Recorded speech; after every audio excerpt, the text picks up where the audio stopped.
Hello, everyone. Welcome to our TED Dialogues today. I think some are still coming in, but we said we start at 5. This will be recorded, and so you'll be able to go on to our YouTube channel or onto our website in a short while on it. But it's lovely to see lots of new faces, but also the familiar faces. And that is what we want to do, expand our network of this important area. So for some of you, when we established Thornton Education Trust, it was actually just back in March this year, which is quite unbelievable that it's only just 6 months ago. But we hadn't realized how much the objective of our organisation, that is, just remind ourselves, empowering and supporting future generations and shaping their future environment, and actually how this would resonate within the built environment sector. So, but perhaps more importantly, with others actually support children and young people generally, be it teachers, youth workers, etc. So this has been great for us. We also had our inaugural awards 2 weeks ago. We had over something like 100 people turning up at the AA, our first physical event as well. And it wasn't just uplifting and invigorating, because it really was, but of course enabled us all to recognise each other and those who are inspiring individuals and organisations. And there were all winners in the room, but of course there have to be a few winners. And a number of those are actually here today as speakers or actually here as Zoom participants. So, but we all know much more needs to be done in this area. And as an organisation, we've actually given ourselves 5 years actually, to create a step change and have a real impact. So we believe trying to create a target for ourselves to ensure that we drive through our goals over this year on year. But of course, as well as the awards scheme, we believe there needs to actually be a place to share knowledge, learn from others, and show exemplars. So in part, we're doing this through research and resource bank, but also through TED Dialogues, which we see as an important vehicle. The theme, actually, we did one actually in April, earlier in the year, and the theme was, how do young people experience personal development through built environment initiatives, programs like many of us doing. And actually a recording of this was also on our website for those who missed it. So I think the theme we've continued with is about young people, but this one, as we can see, is about how to engage young people in sustainable design. There's going to be a lot of great discussion about this, I know, and some really great speakers here, but I just thought I'd like to, just going back to, sorry, my thing just went somehow. There you go again. I'd just like to actually thank everybody here today, because I know there's a lot of experience in this room alongside the speakers, and I think we're all looking forward to the thoughts and discussion amongst us all, even if it is within the chat room itself. But Hattie will be picking up the kind of comments or questions, more kind of questions you put to her in the panel. So I'd like to just now hand over to Hattie, who's the chair of this session.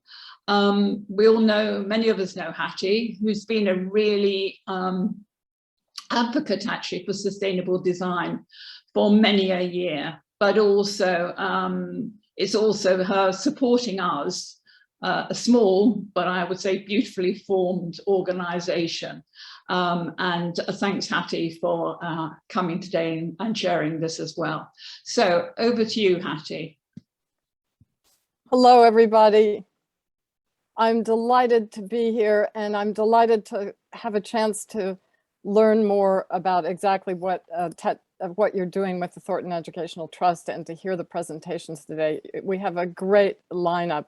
I'm going to share a few thoughts which were stimulated by looking at the agenda today. And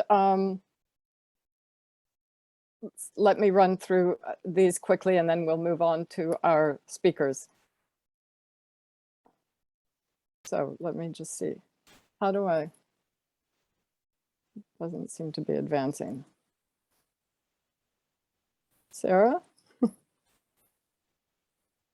Okay, here we go. So this is an issue of the AJ that we had a couple of years ago. This was the cover of the AJ. And I must say, I've been writing on this topic for about 15 years now.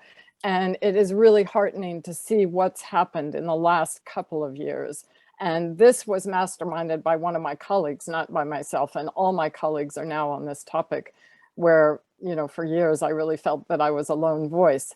And I've spent a lot of time looking at architecture curriculum because I think that it has to start there. But what I think what you're doing is we need to start even earlier, and it's so important.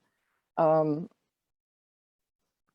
one of the challenges with sustainable design and sustainable projects is how do you know how sustainable something is? And I think that, you know, even though I've been doing this for years, it is very tough because there's so many factors and there's so much greenwash, and you really have to look deep and think carefully about what it is we're trying to achieve. And this was an image put up by Mario Cucinella, who is an architect based in Bologna, who's has a long history in sustainability, where he was trying to plot his own projects in his office about which ones are most sustainable and which ones are slightly less.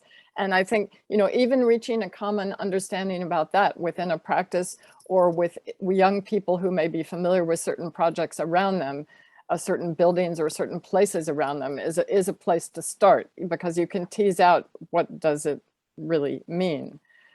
And this is from about 10 years ago, I guess. You know, everything was all about carbon, low carbon design. And I think that has, fortunately, the discussion has really broadened out. It's a much broader discussion now. And that's why I think, you know, you can engage with young people on all of, not necessarily all of these issues, but certainly biodiversity, air pollution. Some of these are very, you know, easy to engage discussion. So we need to be talking about more than just carbon. And this is a big campaign we have on now at the moment about retrofitting existing buildings. I think this is also a way to engage young people that are familiar with buildings in their neighborhoods that may need upgrading. And we've now got a real flashpoint on this campaign. I was going to put another slide in, was the Marks and Spencer store on Oxford Street is up for demolition, and there's been a real outcry about it. There was an article in the Guardian this week. I think that the whole awareness of this topic has really changed, and so we just have to keep pushing. Now, a couple of things I wanted to bring to your attention that I've been up to. So during lockdown, I started a podcast, and this person on my episode 7 is absolutely on topic for this session. He works with children in primary schools, actually sort of jump-started by getting his own and his renovation of his home in Lewisham. And now he's started RAFT, Retrofit Action for Tomorrow, left his architectural practice and works full-time on this with children. I think he's working with 5 or 6 schools in Lewisham. And let me just watch the time. He does 2 things that I think are really interesting. He does something called the Baked Potato Challenge, where he has the school kitchen heat up baked potatoes. And then he gives the children a whole array of insulation materials on their desk, and they have to build a box around the baked potato. And then 2 hours later, they measure the baked potatoes to see has retained the heat best. And I think a lot of children forget to put a bottom on their box, but it seems like such a simple way to convey the idea. Then he gives them thermal cameras to go around the school and see where are things leaking, where is the heat coming from, how is it ventilated. It's just a really great way to engage children. And then I wanted to mention this book that I was recently a co-author on, because the way people use buildings is such a big part of this whole discussion, and I think it is often overlooked. A couple of final slides. This is one of my favorite projects. This is Waterloo City Farm, which is a meanwhile use on a site near Waterloo Station that's owned by Guy's Hospital. It was completed in 2015. It's still there. It has a big engagement program with local primary schools. It has farm animals. There's vegetable growing and educational programs. And meanwhile, sites are another place to think about in this whole agenda. Here's another image. So now I'm going to turn over to our speakers. And our first speaker is Sumita Singh, who probably needs no introduction from many of you. Sumita has an OBE for her services to architecture. She's an architect, teacher, and writer. She's been very active at the RIBA and on many RIBA committees for over 25 years, and she is an RIBA counselor. She also founded Architects for Change and the Equality Forum at the RIBA. So Sumita, over to you. Let me stop my share.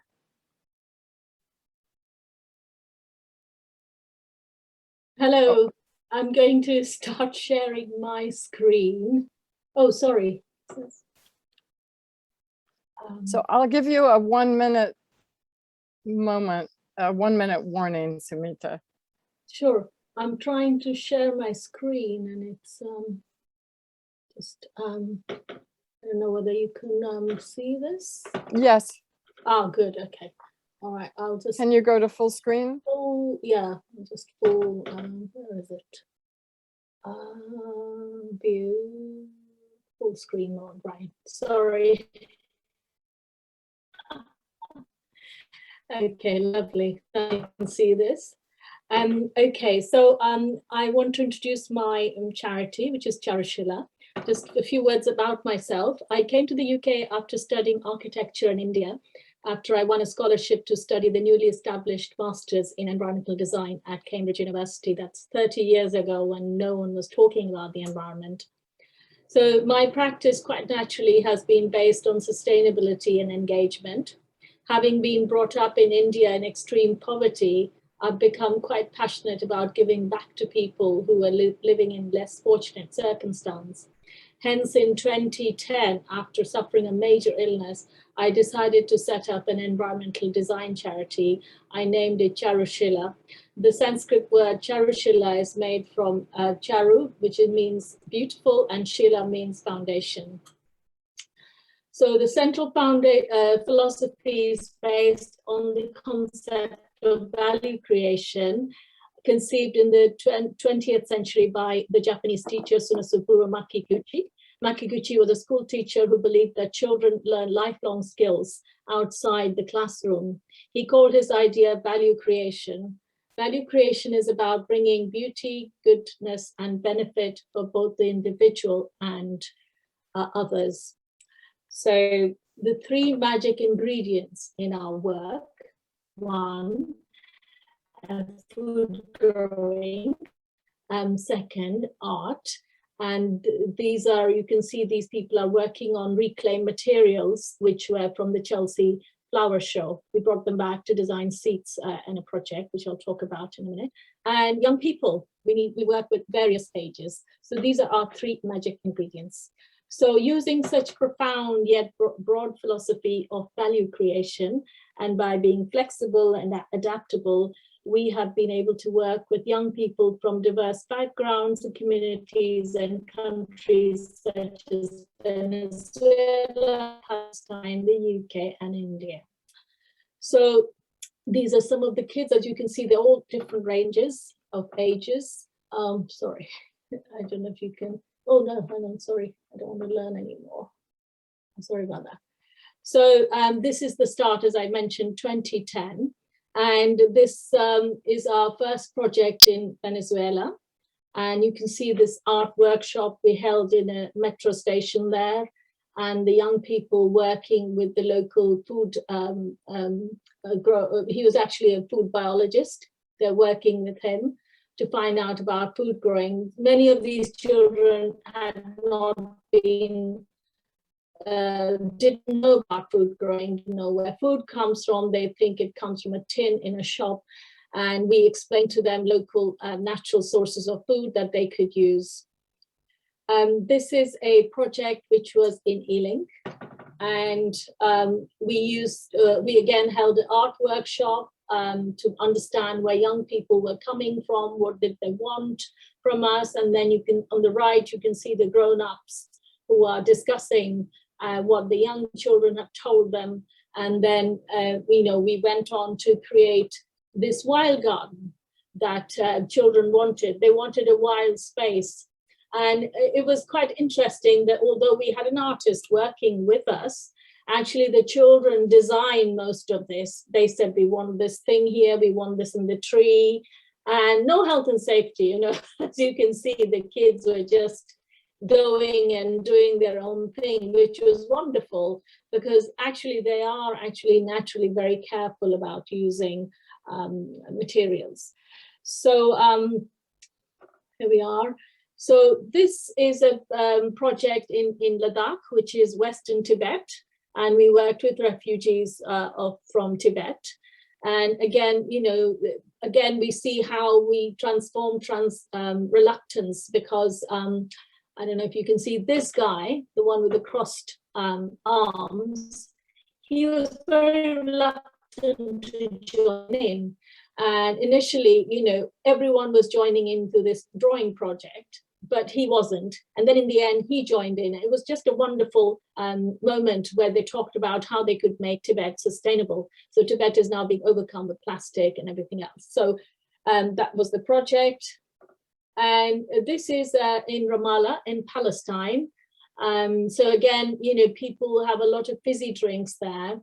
And we asked them to bring a sack full of plastic bottles. In fact, they, some of them came with 2-3 sacks full of bottles. So we did a workshop about reusing the plastic, because there is no way to recycle plastic in Ramallah. And they came up with interesting ideas, and then we used tires to create seats in 2 areas and planters. And what was the most wonderful thing is that you see children behaving the same way all over the world. So here we have these 3 children who were helping us, but the moment this ground, which was actually covered with litter, the moment we cleared it, they all started playing football. It was just wonderful to have that. And this is something we created. You can see these are young people from the university, young children from the neighborhood, all gathered round to help us do this project. We created things out of plastic, used tires, which we found, seats, etc. And finally, as I said, we work with artists. So here's an artist who then got the young people to paint scenes that they wanted to, and they painted a scene of sustainable Palestine. So here they are. This is after we had left. And then on the right, you see the projects they carried on doing. So there were more than 100 projects they did on their own without me being there, which was really wonderful, because we don't want to be sitting there and the idea is to create a ripple effect, and then they go on to do their own thing. And this is our project, which we are doing on there's Acton Central Station. On the station platform, we have planted a garden, a food growing garden, along with children and local community and station staff. So on the right, you see the MP who inaugurated this garden. And then we see the school teachers who are working with children to help. And obviously, being a train station, we can't have kids all the time. So this is part of the food growing projects that my charity has been doing. And we have worked with Groundwork 1 minute, Trust, Sumita. Repowering London, several GLA, Shoreditch Trust, so many different organizations. And what I've learned from kids is that, they have this amazing tendency to be interested in what's happening.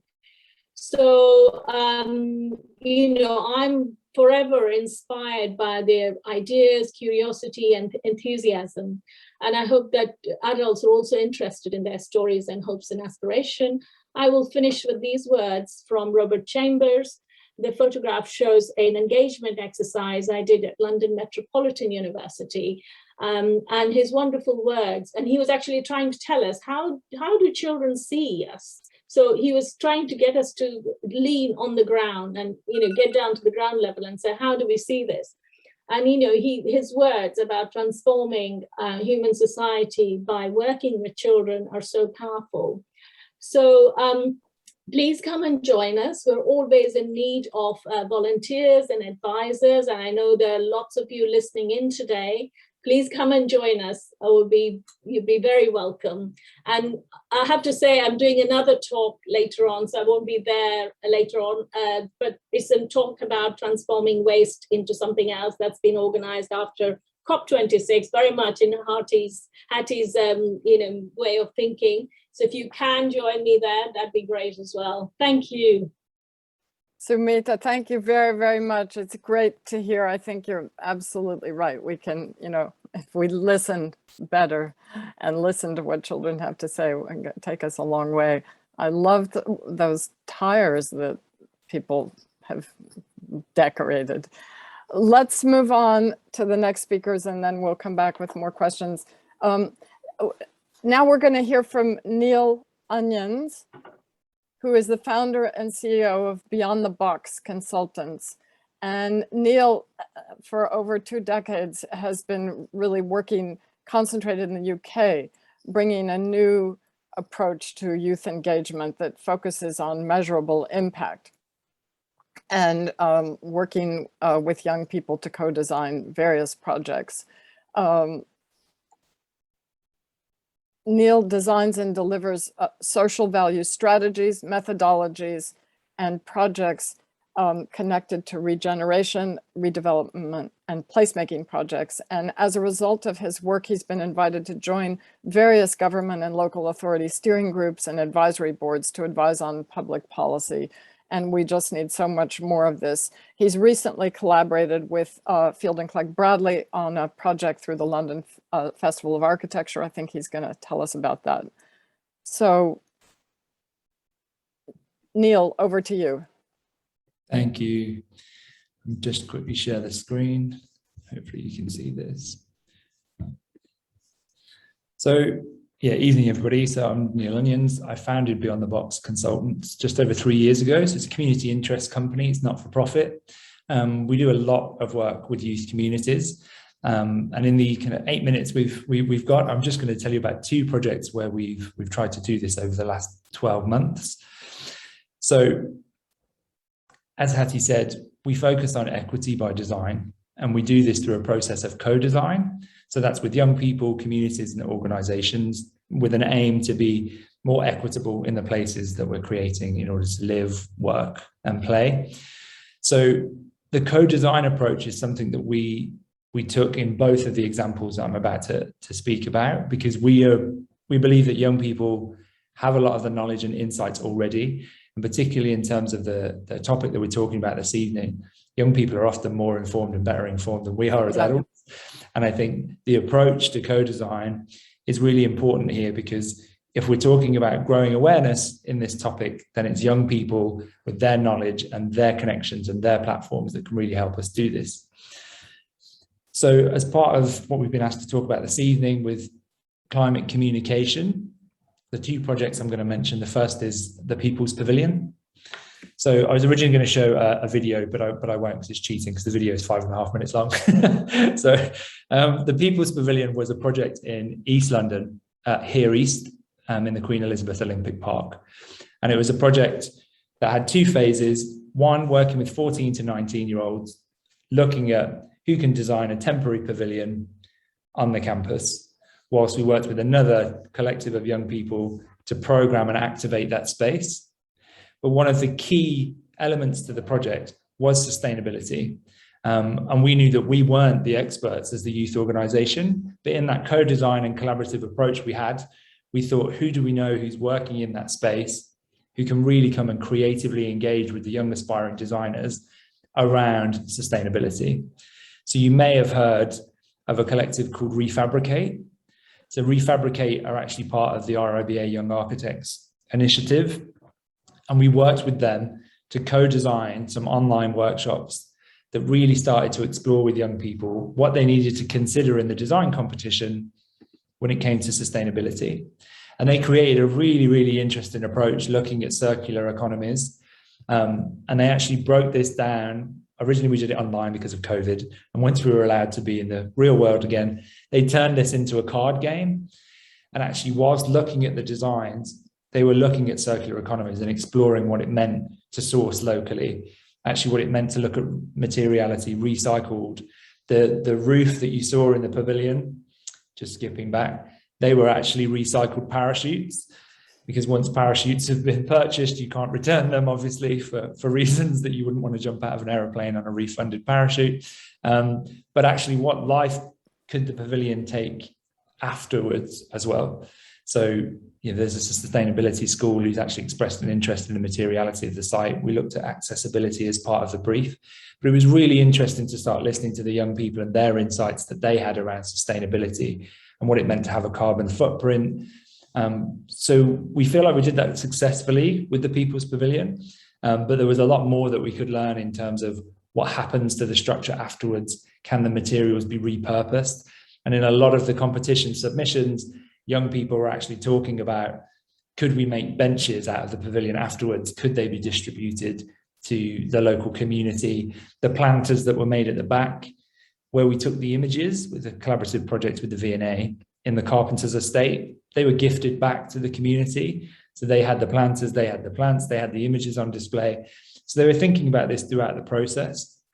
But that approach to actually co-design with young people and have them on that journey, rather than just say it needs to be sourced from here and made out of this material, was quite impactful in the young person's understanding throughout the project.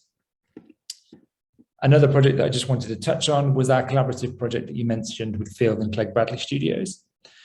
So as part of London Festival of Architecture, they had an installation in their offices in central London, and they really wanted to engage young people in that conversation. So through our network, we employed 5 young Londoners. You can see their top left, so Fomer, Shirin, Jonas, Mushin, and Elias. And we gave them the topic, but again, gave them the opportunity to co-design what it is that they think young people would access and use to engage in this topic. So we workshopped, and they came up with the following themes. So the first was a series of street interviews. They wanted to go out into the community using the creative engagement approach and find out from young people, what is net zero? What is your understanding of net zero? Who's to blame? And what can we do to prevent? It flagged some really, really interesting insights and the variation of people's understanding when it came to net zero, sustainability, carbon footprints. They then took those findings and invited a panel of guests onto a podcast series. So you can see this on our website. There are 3 episodes in the podcast series, and they use the interviews as conversation points to start discussing what is net zero, how do we engage young people in it, how are we in a blame culture, what can we actually create to engage young people. That led to a live event as part of London Festival of Architecture, where they shared their findings and their approach.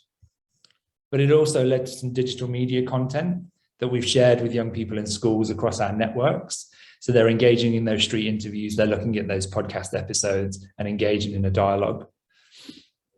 It also led to the creation of a zine. So because of the varying age range of the young people that took part in the project, who we paid as kind of content producers, we called them, one was an architecture student and said, actually, if we can create a zine that's pitched at more university age and explored some of the findings from both the exhibition and their project, that could engage more dialogue with young people. There was also some social media takeovers that the young people did live. So it was really empowering young people to tell us how they think we should reach young people and engage with them in this topic. And that had a really, really, again, far-reaching approach, more so than it would if we did the traditional email schools or we design a project because we think this is the approach. We really did let them lead on it. So hopefully I'm within my 8 minutes. You got about a minute if you need it. Okay, no, that's super interesting. Yeah, that's everything from. I'll stop sharing that just so I can see. That's everything from my 2 example projects. But looking forward to the Q&A afterwards if anyone's got any questions. Super interesting, fascinating.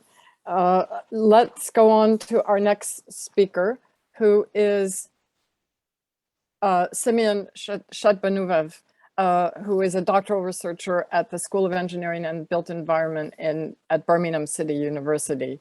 And he is researching how young people engage in the planning of future smart cities.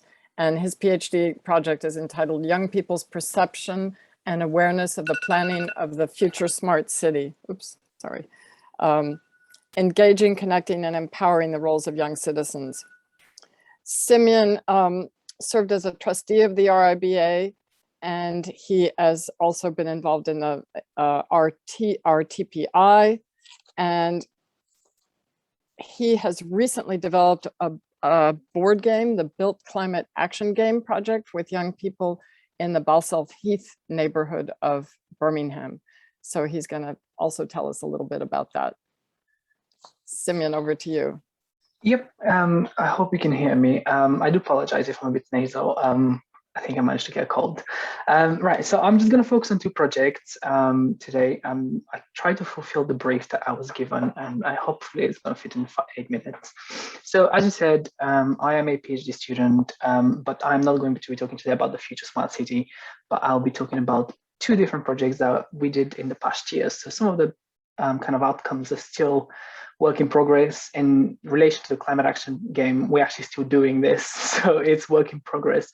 But one is about climate education through play with young people, and one is climate education through sort of a case study evaluating a certain building or kind of a complex of buildings in this case. So the first one is the IU Game for Climate Action. This is an Arts and Humanities Research Council funded project. And this is part of their COP26 drive to engage young people with climate research. And together with my colleague Claudia Carter, we're looking specifically at built environment climate research. And we're focusing on serious play, or the notion of design through kind of learning through play, and building on some previous examples that Claudia had developed. One was for the RTPI, the Placemakers, which is an educational tool for teachers in geography. And one is Participology, which is a game available for people to engage in scenario play and try and understand kind of the planning process through a game perspective, which we use in BCU, but it's freely available. So please, do go on the website and have a look. And the other project which I'm going to look at is the summer school I run in Bulgaria. And this year we focused on climate change and sort of climate resiliency of the school buildings, and 32 pupils kind of attend and engage with that subject. So I'll have a look at some of the projects there. So just give you a quick overview of what the projects are. So the first one is about play as a tool of engaging young people, but also play as a way of educating young people about, and not just young people, really young people developing the game, but is focusing primarily on their peers, but hopefully on families as well. And this is, as Neil was saying, this is the co-design process. At the moment, we work with 12 young people between 16 and 18 years of age in Balsall Heath, in the neighborhood where I live in Birmingham. And we had a lot of interest of people. So there is a lot of desire of young people to get engaged in this. But the project is going to end up with a downloadable game, which is going to focus on a specific issue. And we really kept it very broad. And in the last 5 workshops that we've been doing with the young people, they've really sort of narrowed down. And actually, the game is about retrofit now, which is really interesting. It didn't come up from us.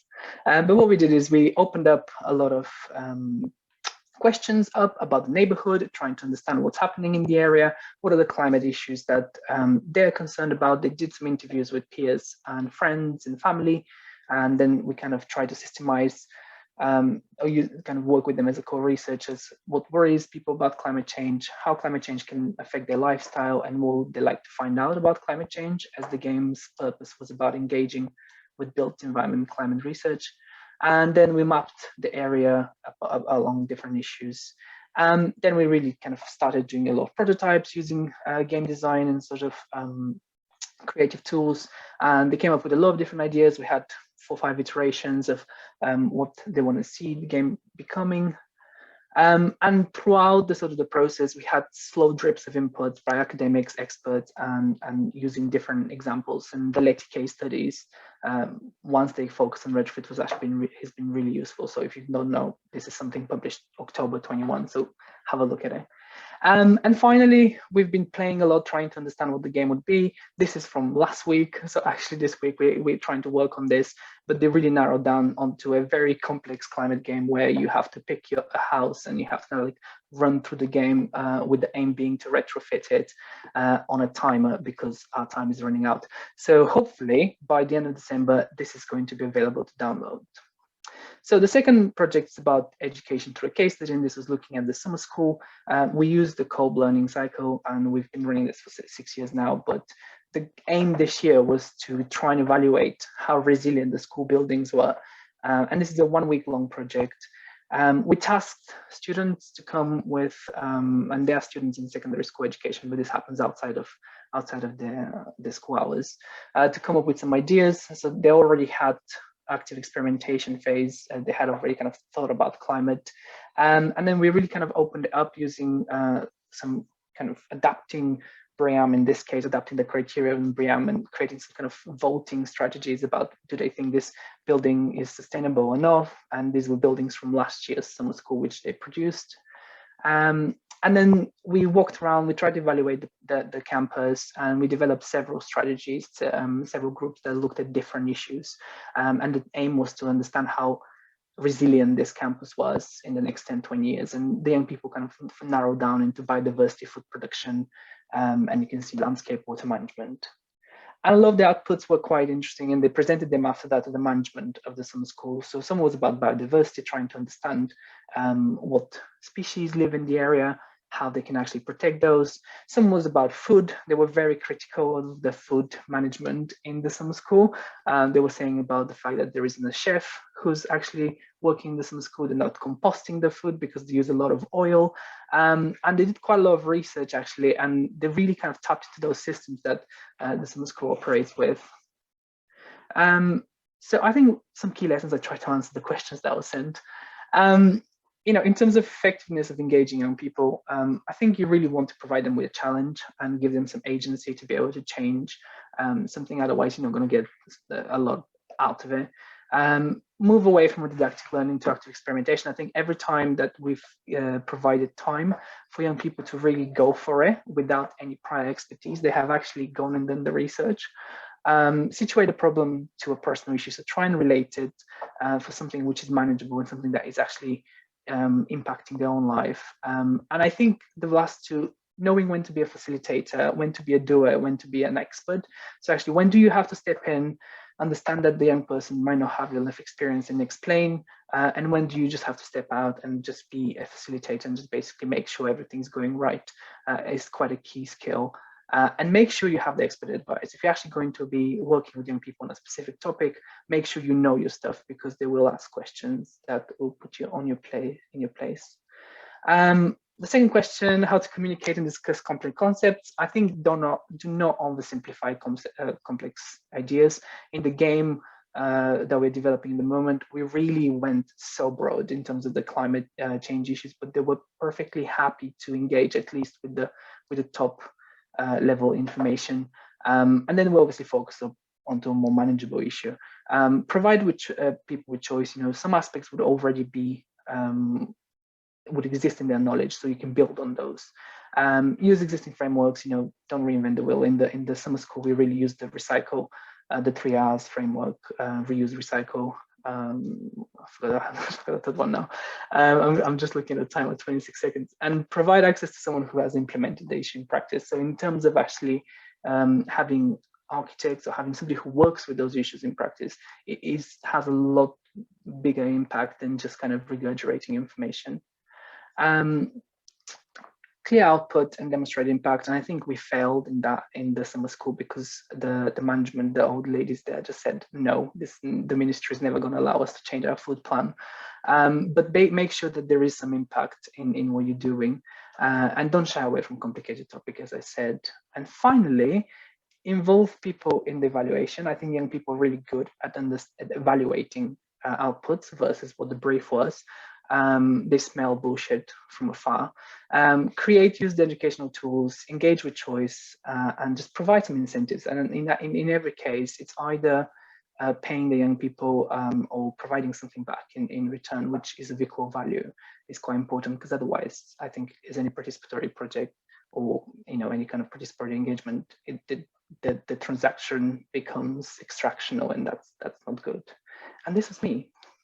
Thank you, Simeon. That's super interesting. It's really, really interesting to see what's going on in this space, which is not a space that I'm familiar with. And Victoria, I think it's great that you're shining a light on this through the work that you're doing now.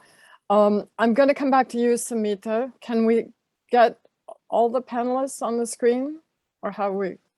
Because Sumita, I think you've got to leave shortly. There's an interesting question that's come up from Claire Richards in the chat, and she's asking you, because I think it didn't come out quite as clearly in your presentation as maybe in the others, that there's such an opportunity here to combine social and environmental sustainability. Sumita, would you like to comment on that? And how, I mean, I know this is a long-standing interest of yours, and both Neil and Simeon are digging deep into this and getting into some rather complex stuff. How do you approach it in your work? Yeah, as I said, I found that basically children all over the world behave in the same way. So there is that sense of equity that we have at that young age. And then as they grow into adults, they have preformed ideas which are pushed into them.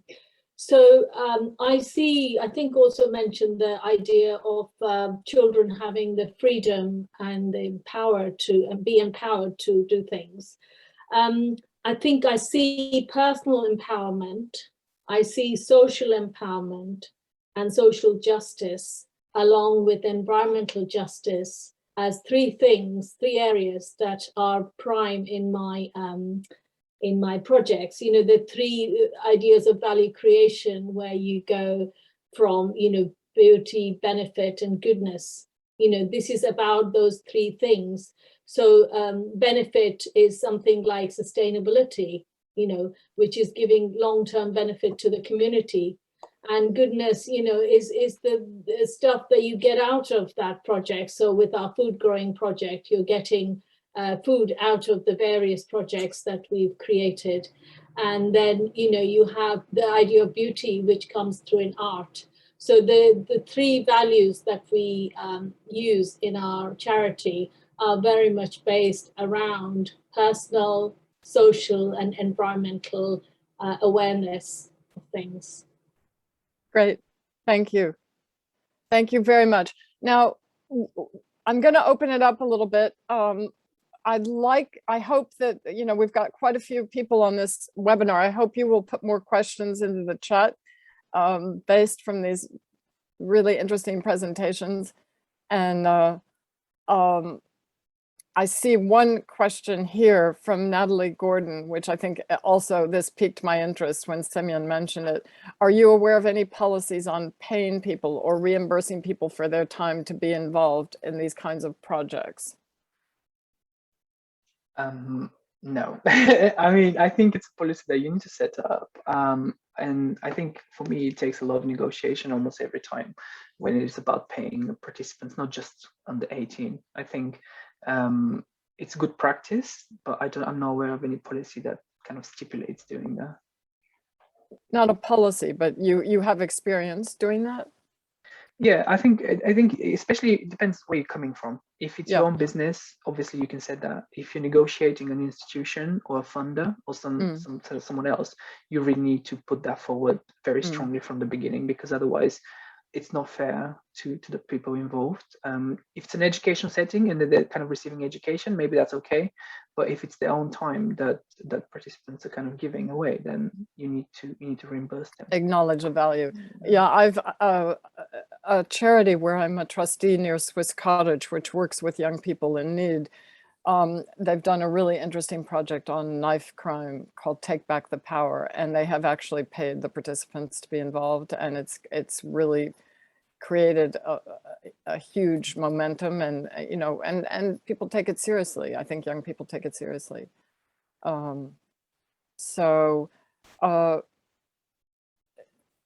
Okay, so now I've got a question. Patty?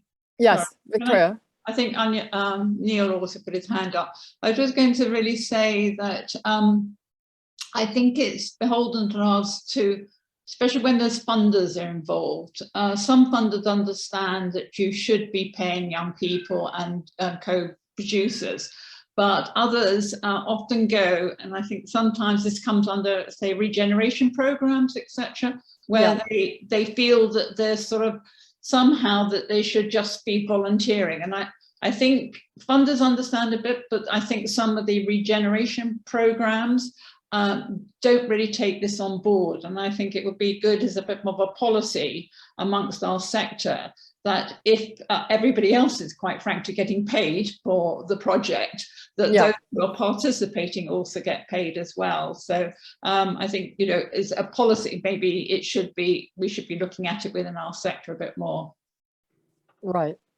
I totally agree. And Neil, sorry, I didn't have the little box open to see who had their hand up. So now I've got it open. Over to you. Yeah, it was just to say that is our model as a community interest company. We pay all our young people, and we do a lot of regeneration work. And a lot of the frameworks require that people are paid a London living wage if the project is in London, which I think is really important. But that is our approach, that we look at sustainability very much in terms of social sustainability as well as environmental.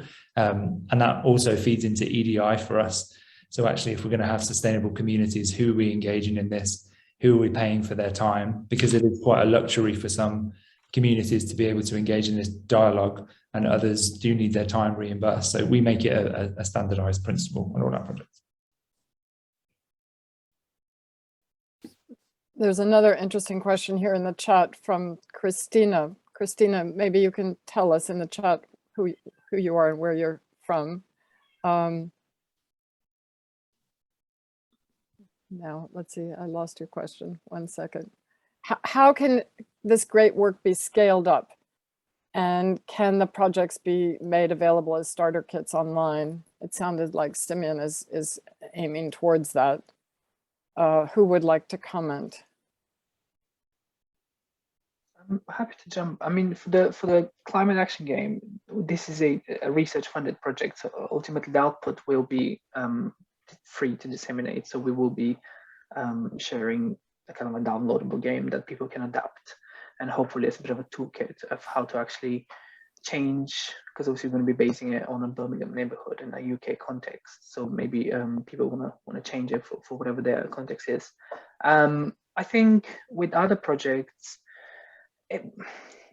it's, I don't know how it's kind of, you know, some of them are scalable, some are very contextually driven. And I think if there isn't funding provided in specific, you know, whether it's a regeneration strategy or something else, to engage that population, and if you don't put that in the beginning in your sort of like brief, then it's really hard to then retrofit it almost and just sort of, you know, find the money and engage. But maybe Neil's going to prove me wrong. But I think scaling it up maybe would require actually acknowledging that conversations with young people, also conversations with other marginalized groups or other people who don't usually get involved in the planning and design process needs to be acknowledged. And maybe it's a top-down kind of change of policy, but that's my view. Neil, do you want to comment? Yeah, I was just on that point of around funding. Yeah, it's looking with the Field and Clegg Bradley project. We had that very frank conversation at the beginning around, you know, paying people and making it equitable and testing it as an approach. And it was great that they were on board to do that as a collaborator and pay for the young people to do that, which I think is fantastic. But I do think it is about having those conversations around who are funding these initiatives, Can we come together collaboratively, because we're all small micro SME organizations, and actually if we pull together resource and ideas for projects and apply for larger funding, then we probably can upscale a lot of this work. But it requires people to get behind it. Well, I'm encouraged by the fact that you're being asked to advise local authorities and government on these issues. And I see we have here Rafe Bertram, who is from London Borough of Enfield and working on Meridian Water. And so Victoria, he's asking, this is, I think, more of a question for you. What's the role of the Thornton Educational Trust in relationship with these types of projects? You have an awards program. Are there specific, can you tell us a little bit more about the other ways you shine a light on the work that's being done? These webinars are obviously another way.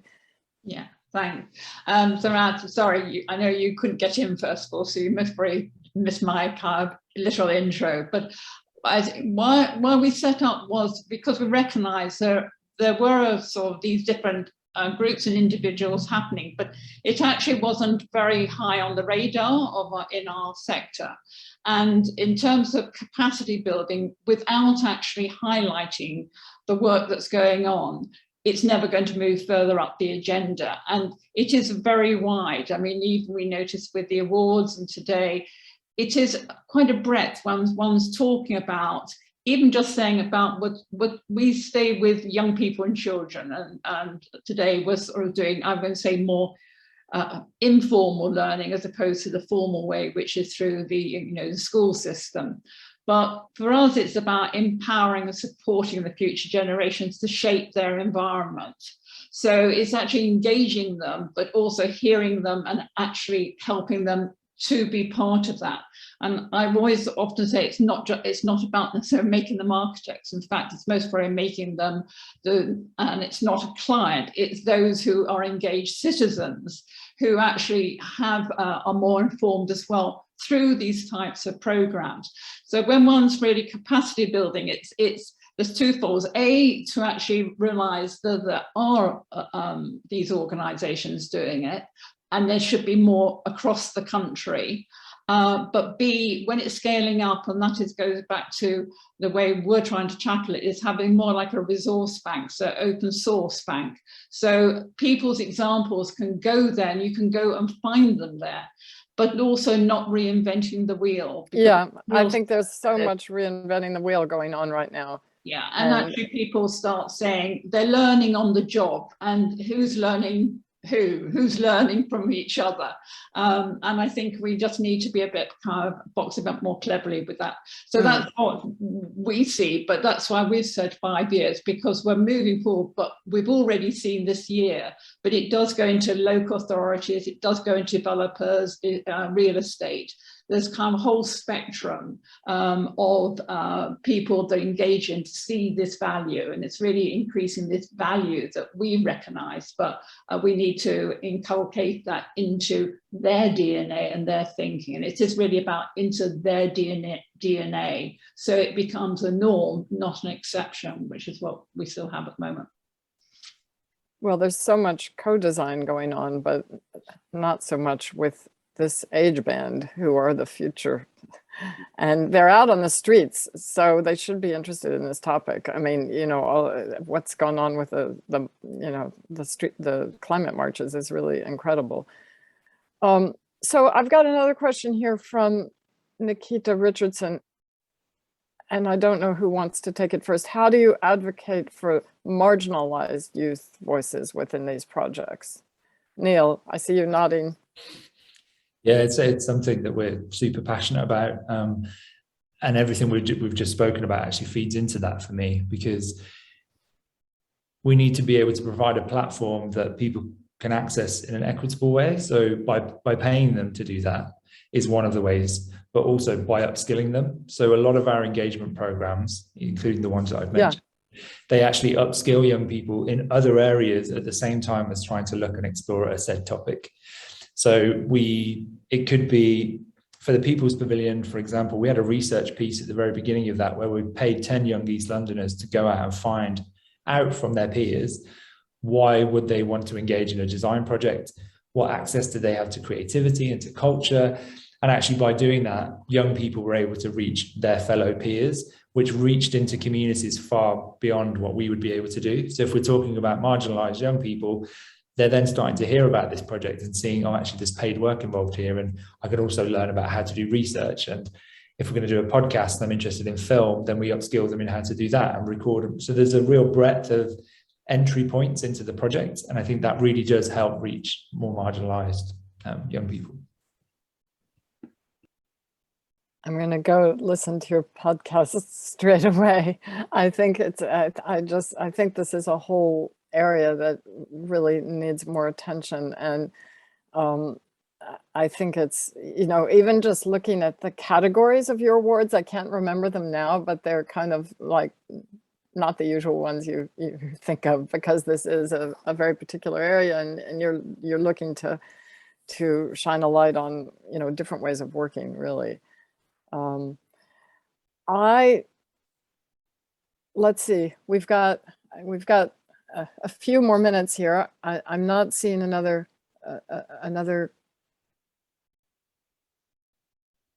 yes. So I think there's a plea here to Rafe or to anyone else who may be doing this type of work to please put to share any resources with TET, and you can send them. You'll see here in the chat that if you're working on something you think is relevant, they would love to know about it. Yeah, so here's a very good question from Natalie Gordon. Do you have any experience of building this into contracts or procurement processes? Who wants to take that? Neil? Yeah, we do. So we work with architectural practices and developers to design social value strategies, which are often beyond the materiality of the physical and what additional value is being brought to those communities. So we'll research a community and then we design in a program. So a lot of the work that we do is doing that, is looking at procurement frameworks and saying, well, we can deliver said project and doing it through that way. So that's very much what the People's Pavilion also looked at, was testing a pilot for. We led that as a project under Beyond the Box, and we used our experience and our networks to generate the income. We paid all our collaborators. But what we tested there was, if we can do that, then can this model be lifted and replicated into a much larger procurement process? But we do that quite often. So yeah, you can do these kind of youth programs through procurement. Thank you very, very much. I just think this has been a fascinating discussion. Victoria, do you want to add anything at this point? Just to say again, as usual, it's a lot of breadth and a lot of, not I'm going to say complexity, it's not complexity as such, but we need to dig and understand how we can really do it. We can see with examples that there's a lot behind this sort of, when we do the 8 minutes, as it were, there's so much, you know, kind of hours and weeks and even months actually putting these programs together. And it's just recognizing, seeing how we can do that a bit more cleverly in a way.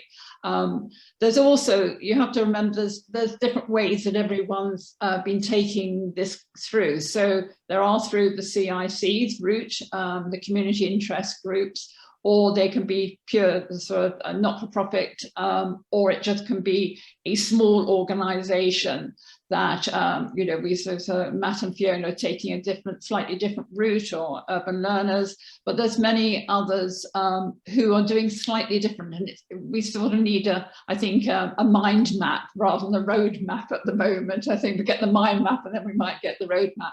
But the other thing I always want to have a plea is that we're quite London-centric at the moment, and we need to reach out to the whole communities, and that's right across, because when we're talking about to reach these young people, it means all of young people in the UK. So my only other plea is that any who know projects outside of London particularly, to let us know, because we do want to build that mind map with everybody in mind. So that would be my takeaway from today. Just keep on letting us know, because it is a very new area, but we hope, as I say, in 5 years' time, everybody will want to be doing the awards, and we won't need to even be doing them ourselves because every sector will do it. But we need to bring them together at the moment, not separate out into different areas. That's my plea as well. So thanks very much, everybody. Thanks, Hattie, for also sharing it, and also really some good case studies already coming through the speakers. Yeah, really fantastic. I just wanted to say one more thought in concluding that came through loud and clear to me, is that this is a really complex topic to get across. And I thought what Simeon said about, you know, it's complex and that's fine, and young people can deal with complexity. It doesn't need to be dumbed down. I think that's really good advice. In fact, all of your tips I thought were very, very spot on. And I just really like to thank you for organizing this. Thank you for asking me, and thanks for the great presentations. And so let's carry on and spread the word. We'll see you all online again very shortly in the new year. So thank you very much, everybody. Thank you. All the best. Bye. This is recorded, so if you missed anything, you can come back to it. Thank you very much. Bye-bye. Nice to meet you all. And thank you, Sarah, for organizing it.